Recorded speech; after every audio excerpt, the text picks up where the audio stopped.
Madam President, 7 months have passed since the adoption of Resolution 2139 and 2 months since the adoption of Resolution 2165 on the humanitarian situation in Syria.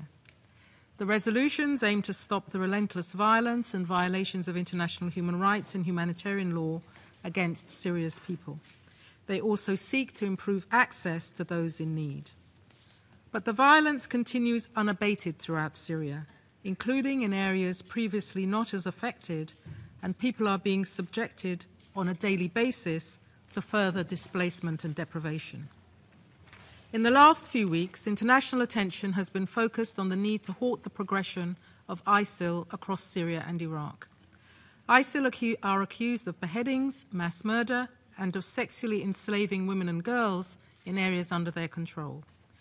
There are extremely worrying reports of children being recruited into ISIL forces. Over the past 2 weeks, ISIL forces have advanced in northern Aleppo, and over 160,000 people, mostly women and children, fled into Turkey in just a few days.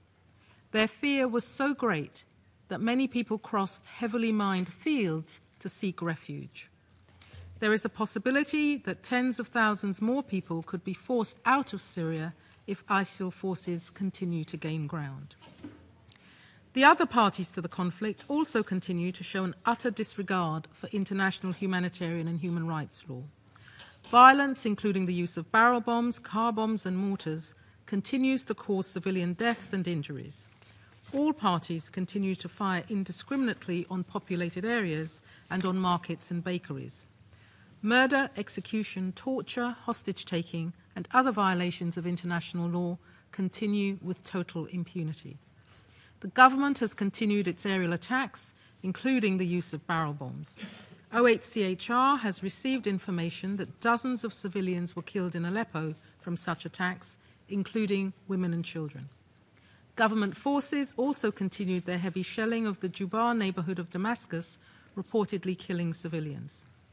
In its latest report, the Commission of Inquiry on Syria states that civilians and civilian infrastructure have been systematically targeted. 9 medical facilities were reportedly attacked in August alone, including 3 which were hit by barrel bombs. Armed opposition groups have fired on government-controlled territory. Extensive shelling of the Al-Qa'idiyya residential and commercial area of Aleppo city in early September killed at least 8 civilians, including women and children. 9 days ago, mortars fired into government-controlled areas landed near 2 schools and a playground. 4 people were killed and 33 injured.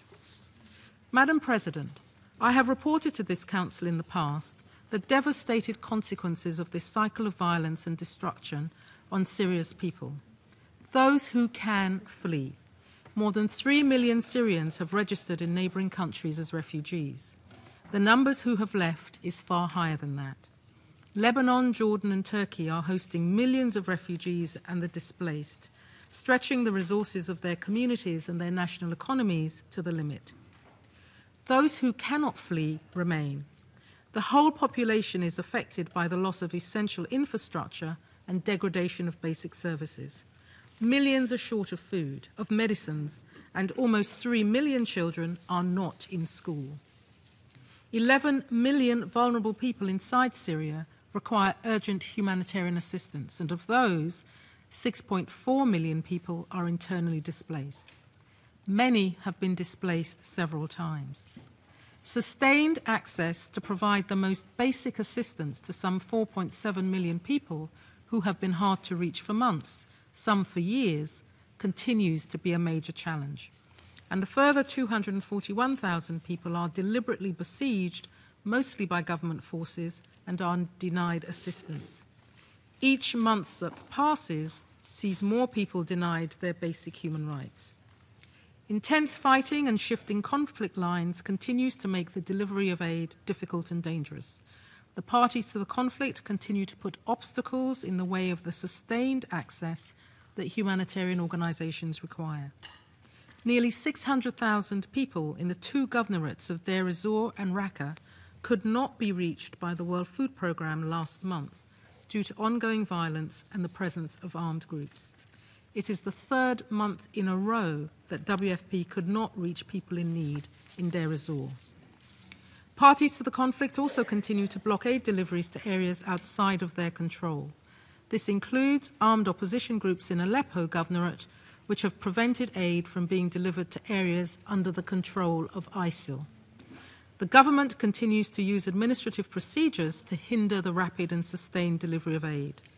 While the changes introduced by the government on loading plans and imports from official entry points are welcome, the process for deliveries to hard-to-reach areas remains far too cumbersome, and the centralization of approval for deliveries continues to hamper our operations, as does the need to negotiate delivery routes once approval has been received.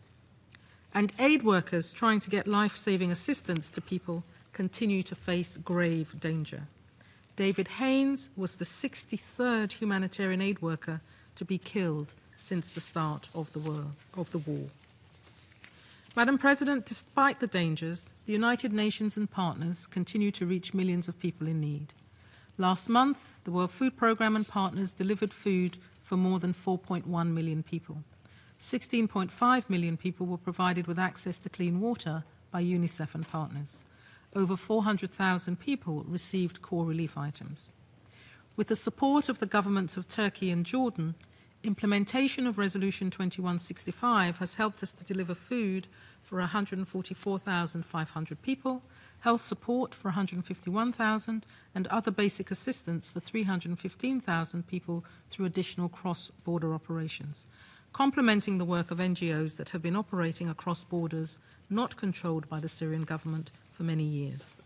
The opening today of the Nusaybin-Kamishli crossing will allow the transfer of further assistance for another 225,000 people. The humanitarian community has developed an integrated plan, initially for 4 governorates, Dara, Kenitra, Aleppo and Idlib, that covers food, health, shelter and water and sanitation needs, and coordinates the work of all humanitarian actors, UN agencies and NGOs. We continue to seek to reach the maximum number of people by the most direct and effective routes, across conflict lines, cross-border, or through regular aid deliveries. This approach ensures complementarity of effort and builds upon current operations.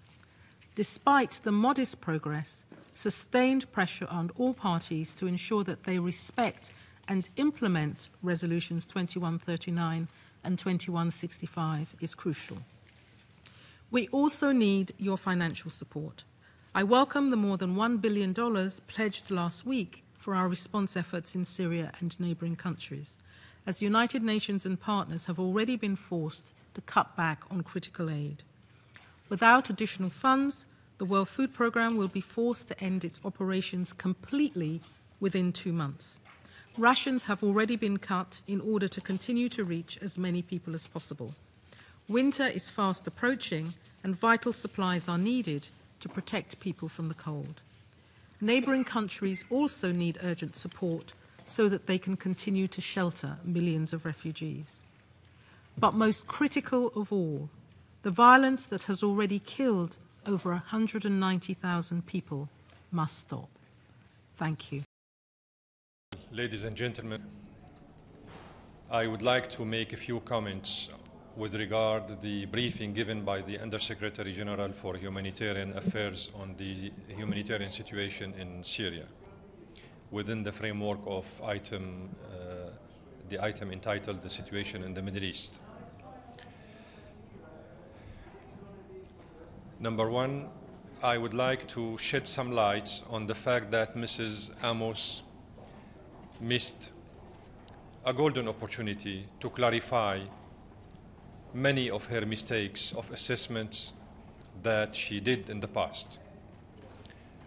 I'm referring to the adoption by unanimity by the Council a week ago of the Resolution 2178, which prohibited, as you know, the so-called phenomenon of the foreign terrorist fighters and called on all member states to prevent funding, sponsoring, training, covering up by the media, issuing fatwas to these foreign terrorist fighters. It seems the Undersecretary General did not hear about this resolution at all. So she kept talking about Syrian armed opposition. That means her briefing was not factual, was not realistic, and she missed, as I said, a golden opportunity to upgrade a little bit the level of her briefings before the Security Council. She is either being misinformed or she is misinforming the Council members. Let me give you some examples. For instance, she missed shedding any light on this scandal of poisonous vaccines that were smuggled outside the 4 official gates allowed to be used by the UN for the humanitarian purposes, in accordance with the resolution 2165.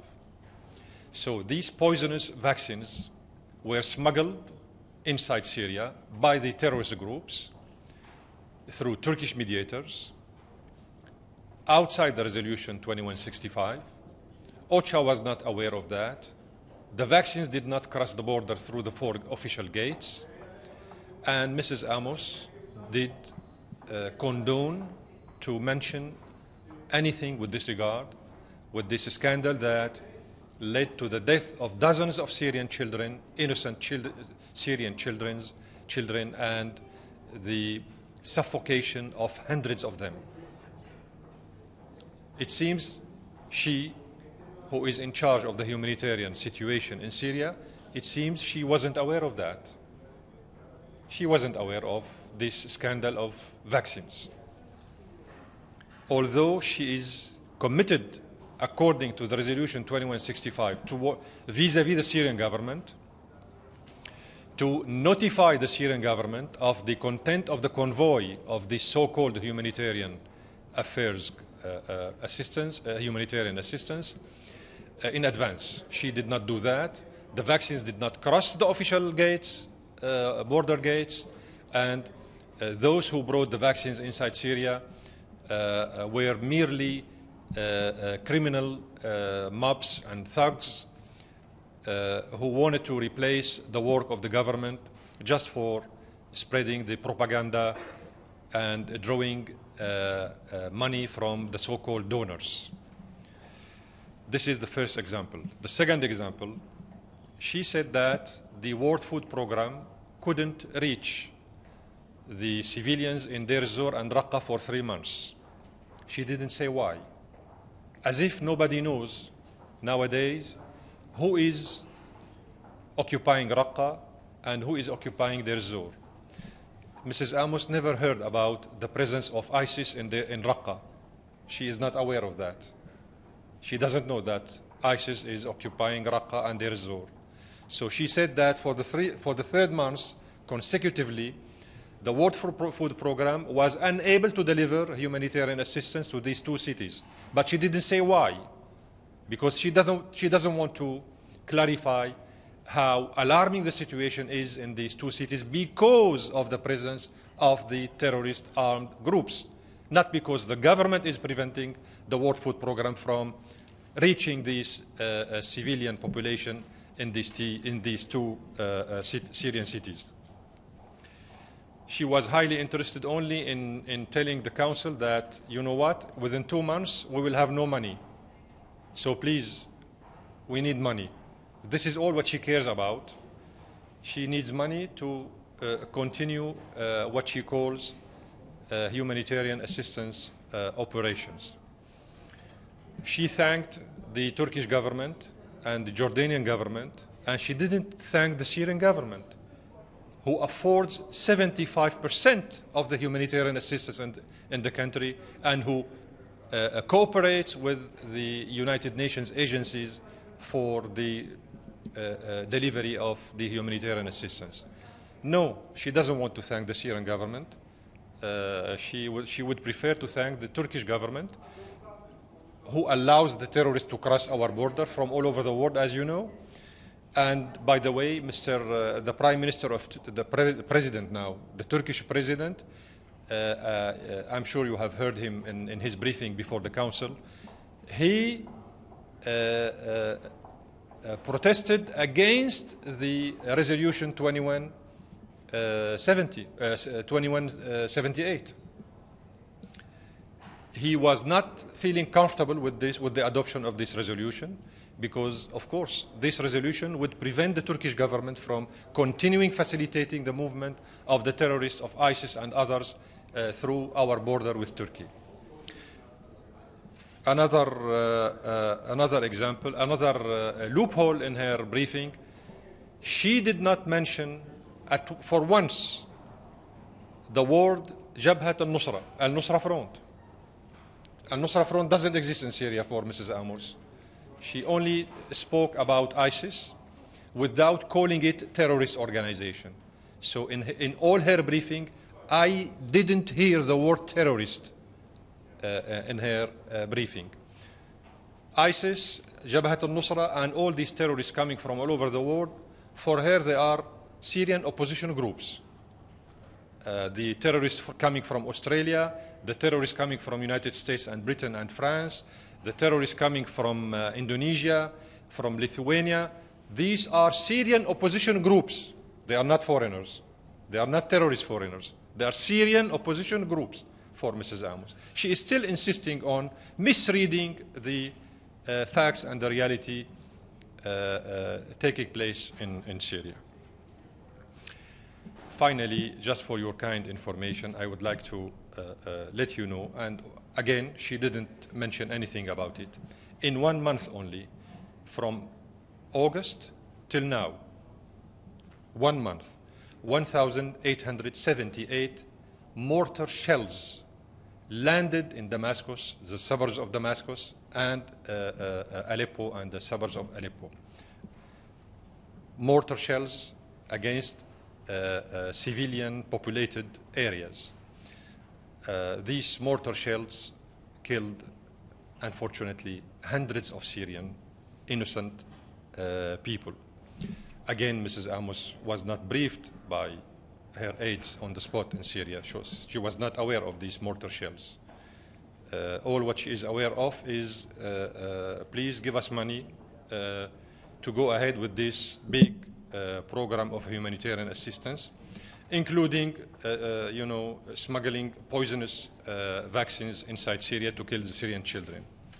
So, unfortunately, I'm really saddened to see that the Undersecretary General has not yet realized her mistakes of assessment, and she is still insisting on misreading the map, and in the same vein, she is misleading the members of the Security Council. Please.